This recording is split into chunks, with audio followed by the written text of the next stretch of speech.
dua fundamentalnya. Perbedaan antara itu yang mereka lakukan sama judi. Makanya menurut gue masyarakat Indonesia jadi kasihan kenanya. Judi itu ya salah sekali. Gue ngomong sih, judi itu jangan ada kalian sama sekali. Itu salah sekali. Tapi mereka yang mempromosikan ini tidak mempromosikan ini sebagai hal yang lain, bro. Ini dipromosikan, oh ini seperti judi nih. Jadi yang main salah, yang bikin salah. Tapi yang jahat itu yang platform trading yang berkedok judi. Ya. Mereka iming-iming soal ini lu bisa jadi kaya dari sini, lu bisa sukses dari sini kayak gua trading.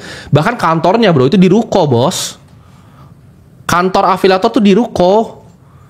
Mereka pakai semua duitnya dibeliin California, terus dipamerin buat kalian beli daftar link afiliasi. Itu sesuatu yang jahat menurut gua. Ya, sesuatu yang jahat dan sangat nggak bermoral. Karena mereka tahu persis apa yang mereka lakukan. Mereka iming-imingin orang rakyat-rakyat di desa itu biar bisa kaya, bisa sukses, sampai masuk TV-TV, ya kan? Tapi isinya platform judi. Itu yang menurut gue bikin masyarakat jadi rusak gitu, ya. Nah, saran lu apa, bro? Untuk masyarakat Indonesia biar punya mindset yang berbeda. Ya, satu perangi skeptisme. Enggak, sebelum skeptisme ya, satu kayak jadikan rasa iri itu sebagai motivasi. Bukan sebagai sesuatu yang kita dengki. Iya. Karena apakah saya iri lihat misalkan billionaire hedge fund manager di luar yang beli dinosaurus ya, saya iri. Iri bener ya, beli dinosaurus loh dia. Ya punya dinosaurus. Coba cari, bro, Ken Griffin beli dinosaurus, bro, cari. Tapi bukan berarti habis itu saya kayak anjing Ken Griffin scammer, gak gitu kan? Iya bener.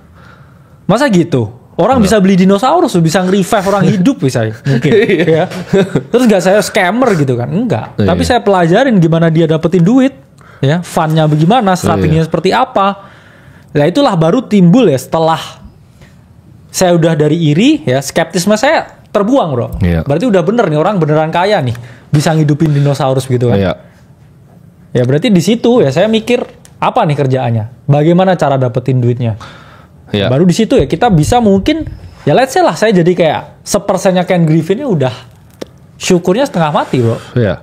Nah, kan? Ini ada orang bangsat lagi nih yang ngomong. Dulu Encek kan pernah join sama dia. Join kontol ya gue kasih lu ya. Itu dulu kan ada yang pernah sebar, bro, foto gue yang ada sama dia kan. Nah ini gue ceritain apa yang terjadi. Itu gue maki habis orangnya waktu itu. Ya, jadi gue bikin video tentang afiliator itu bangsat. Lalu orangnya minta gue ketemu. Gue ketemu itu di Flavor Bliss, ya. Di situ ada teman gue, ada Ogut. Ya kalau kata muda cuma sekali, gue teman sama Ogut udah lama. Ini lu bisa konfirmasi sama Ogut. Apa yang terjadi di situ adalah Ogut itu mediasi gue sama dia. Karena gue tanya di situ, lu merasa apa yang lu lakukan ini salah atau enggak? Terus dia bilang sekali lagi di situ, even yang di atas nggak bisa miskinin dia. Dia ngomong lagi, in real life udah ngomong ke gue, ya. Dan besoknya kita tahu apa yang terjadi. Ya. Itu hari sebelumnya itu terjadi, ya. Gua dari situ, itu ada saksinya, ada Ogut situ. Gua yang ngomong ke dia, lu nggak ngerasa apa yang lo lakukan salah? Oh enggak, oh ya wes. Gitu. Itu sebelum ada yang terjadi yang banting-banting laptop tuh. Ya. Jadi itu yang sebenarnya terjadi. Jadi lu jangan ngomong kayak begitu loh, ya. Dan gue paling nggak suka disama-samain sama sampah. Ya jadi jangan sama-samain gue sama sampah. Oke. Ada yang kita lanjut lagi, ya. Nah ini ada bilang tanggapan lagi. Tanggapan bro berdua soal trading forex, gue udah bilang simple. Kalau misalnya mungkin cari duit harian bisa.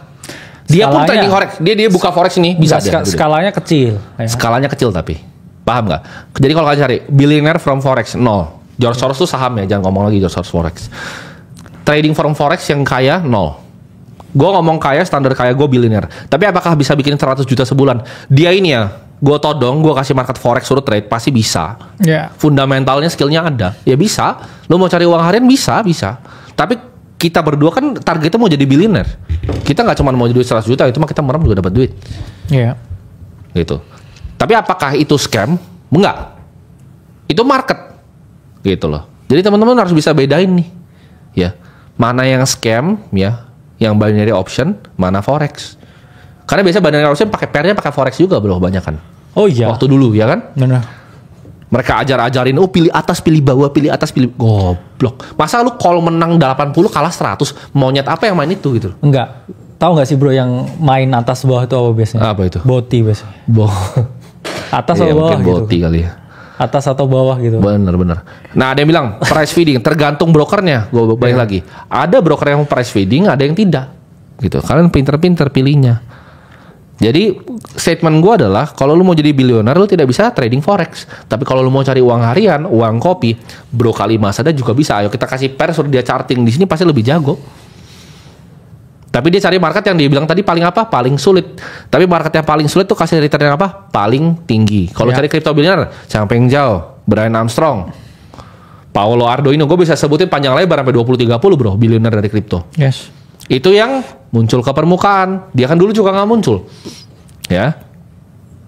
Gitu.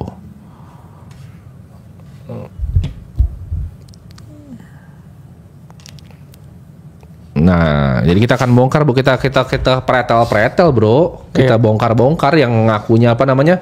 Oh, ngakunya kaya. Nggak ada orang yang berani menghina yang di atas terus pamernya California itu. Dan orang mau sekaya pun nggak boleh bro ngomong kayak gitu. Oh iya, mau ngelunasin utang juga ya? Oh iya benar. Nggak antara bodoh banget atau delusional. Bener kayak apa sih kayak memang murah banget dalam hati gue mobil lu murah banget anjing. Malu kan kalau lihat sama orang kayak gue ngeliat kayak gitu. Sama teman-teman gue juga di luar kesel banget bro, semuanya kesel banget. Ya, semua yang punya exchange juga kesel banget. Iya. Karena kalian harus bedakan, gue ini keras sama kalian karena gue pengen ngedidik kalian gitu. Gue anjing-anjingin kalian karena gue care. Ini gue belajar dari chef gue bro, si Cancan. Dia cerita sama gue gini. Waktu itu chef gue dia bikin salah, head chef gue. Oke. Sama si DP gue bikin salah. Dia itu bilang gini bro. Dia bilang, gue tanya, kok lu beda sama Chef Indo? Karena kan gue juga punya restoran yang dikelola sama chef yang Indonesia bro. Chef Indo itu bisa kayak lempar piring bro, kalau salah. Dia itu kayak kalem. Terus SP1 dia ngomong. Terus gue tanya, Chan kok lu begini sih maksudnya? Lu gak maki kayak yang Indonesia? Kan gue tau kitchen tuh, kalau teman-teman anak kitchen pasti paham. Kitchen tuh keras bro. Goblok-goblok tai anjing tuh keluar semua ke Indonesia itu.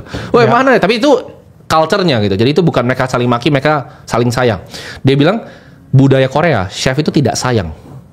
Maksudnya dia sebagai owner tidak sayang sama chefnya. Jadi cuma di SP1, 2, 3, you out. Dia nggak pernah marah kan, dia nggak sayang. Dibilang orang Indonesia itu terlalu sayang katanya owner sama chef-chefnya. Jadi kalau misalnya salah itu dimaki bro, dibenerin, dimaki, dikasih tahu yang bener. Kalau Korea nggak gitu, Korea itu 1, 2, 3 lu keluar budayanya. Jadi gue maki kalian tuh karena justru gue sayang sama kalian. Oh iya. Gue nggak pengen kalian mikir jadi skeptis bahwa semua trading tuh judi. Gitu. Kalau gue nggak sayang, gue fake aja gue ngomong sih. Kita lanjut nih, kita bahas Bitcoin. Banyak yang bilang kan, kenapa maki-maki gitu? Karena gue peduli sama kalian. Gue kasihan sama negara ini ya dibodoh-bodohin sama orang-orang kayak afiliator, influencer sampah. Kan banyak yang bilang, oh tapi kan gue jahat matiin influencer, banyak yang mati bro sama gue. Ya karena gue bikin mereka nggak bisa endorse lagi, viewernya turun. Yes. Mereka bilang gue jahat, influencer lebih jahat. Ada peer to peer yang meledak hari ini, gagal bayar. Lu tebak aja siapa influencernya yang promo itu. Itu kalau di luar negeri masalah besar bro.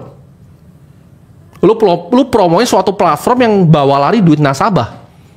Ya. Itu kejahatan keuangan bro. Ini yang gue cegah nih. Dulu tuh gue yang pertama, gue jelasin peer to peer itu bukan pertama kali di Indonesia. Itu muter pertama dari Cina, di Cina meledak ke Eropa meledak, baru ke Southeast Asia, Indonesia, Vietnam, Thailand, Filipina. Kan ini negara goblok. Jadi ini yang terakhir nih diserang sama peer to peer. Abis itu mereka meledak semua terus hilang. Ntar lu pegang nih omongan gue nih, peer to peer pindahnya ke Afrika abis ini.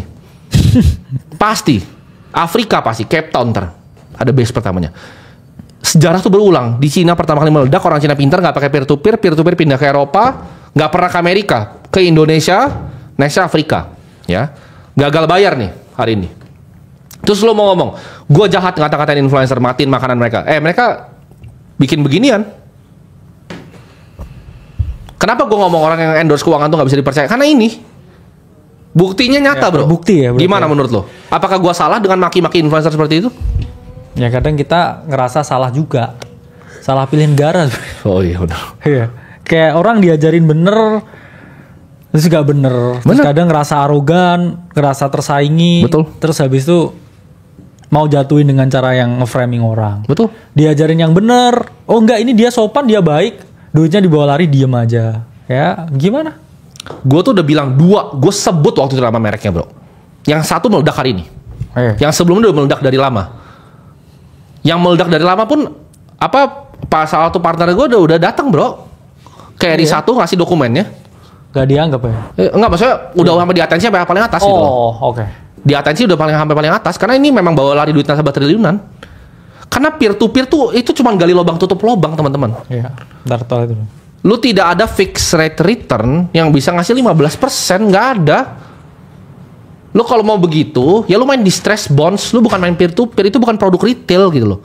Ya, lu udah jadi Bill Gross itu, bond king gitu gue sebut. Jadi kalian harus paham, ya. Ini ada yang bilang inisial, nggak usah inisial. Ini nggak cuma satu orang gitu, ya. Sama seperti binary option itu bukan cuma 1-2 orang, itu 1, 2, 3, 4, 5, 6, 7 meledak dor, gitu, ya. Jadi gue itu di sini pengen edukasi kalian mana yang benar, mana yang salah. Gue ngomong lagi tadi, ini banyak yang ngaco soal yang ngajarin kalian. Kalau lu disuruh misalnya contoh bermain saham di lokal, itu udah gue sebut tadi 700-800 itu zombie investable. Ini kata Bang Sandiaga Uno, bukan gue yang udah bikin recapital sama Saratoga. Cuman ada 10 yang lu bisa investasikan di Indonesia. Di luar 10 itu lu nggak tahu, nggak ada liquidity-nya, nggak ada barangnya kering, ya. Karena gue nggak mau orang-orang sini terjerumus. Dan kalian oke, yang dengerin gue, ya coba di sini gue pengen tanya, siapa yang pindah dari semua influencer akhirnya nonton ini dan kalian untung ketika ini Bitcoin 103.900 sekarang, ya, semuanya untung. Bahkan ada bro influencer kripto bro yang apa pakai iklan itu kan gayanya di luar negeri, apa itu? Ya kan, bikin kelas suruh orang beli meme coin terus meledak duar. Indonesia itu paling gampang orang dibodohi secara keuangan bro. Karena orang-orangnya bodoh-bodoh. Dan gue nggak pengen negaranya bodoh. Yes. Tadi gue tanya bro, siapa yang pindah dari influencer luar, ya, nonton ini nggak pernah balik lagi. Lu harus blok gitu. Lu nggak cuma lu nggak nonton, lu harus blok channelnya gitu. Itu nggak boleh muncul di beranda lu. Karena bahaya gitu loh. Tapi kan dia cuma dibayar endorse, bukan itu kan dia dapat duit. Oh iya. Bro, itu kalau di Amerika sama SEC abis bos. Negara ini tuh terlalu baik. Yang mana influencer yang mana dulu? Semua itu yang promo peer to peer tuh nggak cuma 1-2 orang bro. Okay. 1, 2, 3, 4, 5, 6, 7. Binary option 1, 2, 3, 4, 5, 6, 7. Biasa kalau udah begini udah meledak, gagal bayar, baru efek jerah. Baru kena efek jerahnya. Gitu loh.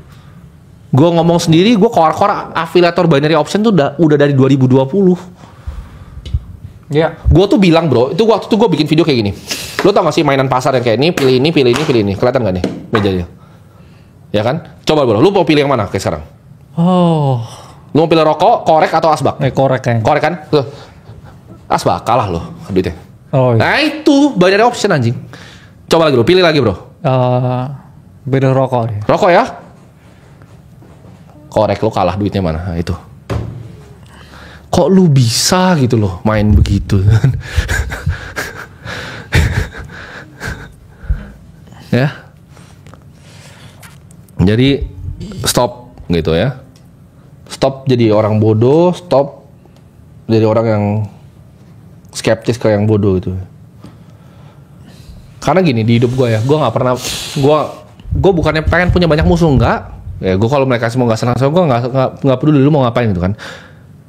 Ya gue cukup ini bro, kita cukup bikin sesuatu yang lebih besar. Karena gue dulu mikir gini, gimana caranya gue abisin orang-orang itu semua yang apa, yang bikin orang rugi ini. Ya. Jawabannya simple, gue jadi sangat besar, kita jadi black hole-nya, kita isap semuanya atensinya ke sini.